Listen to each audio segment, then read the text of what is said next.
2020 সালের 13 মার্চ করোনাকালীন সময়ে বন্ধ হয়ে যায় দিনাজপুরের বিরল রাধিকাপুর ইমিগ্রেশন চেকপোস্ট।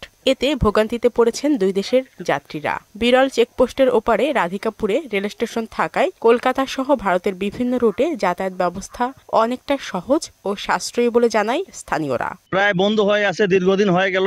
আমাদের এই ভারতে বিভিন্ন কাজে, চিকিৎসা জড়িত কাজে যাইতে হলে প্রায় 1-150 কিলো দূর দিয়ে ঘুরে যাইতে হয়। আমাদের খুব করুণ অবস্থা, 150-200 কিলোমিটার দূরে আমাদেরকে হিলি বাংলামান্দা যায়, ওই দিক দিয়ে যেতে হয়। এদিকে হলে আমাদের জন্য খুব সুবিধা ছিল। আর ইমিগ্রেশন যদি চালু থাকে তাহলে আমাদের যাতায়াতের খুব সুবিধা হয়। অন্যদিকে হিলি বা অন্য কোনো চেকপোস্ট দিয়ে যাতায়াতের সময় ও খরচ দুটোই বেশি হয় বলেও অভিযোগ তাদের। রাধিকাপুর স্টেশনটা, এটা ইমিগ্রেশনটা যদি চালু হতো তাহলে আমাদের জন্য খুবই উপকৃত হতো। বিশেষ করে যারা অসুস্থ রোগী, এদের জন্য খুবই উপকৃত হতো।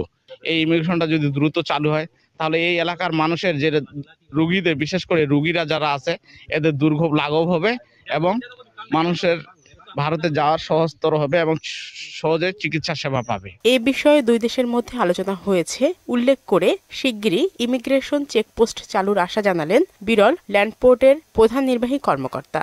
আমরা খুব দ্রুত এই পোর্ট দিয়ে সুফল আমাদের যাত্রী সাধারণ, রোগী, পর্যটক সবাই আমরা এটা ভোগ করতে পারবো বলে আমি আশা করি।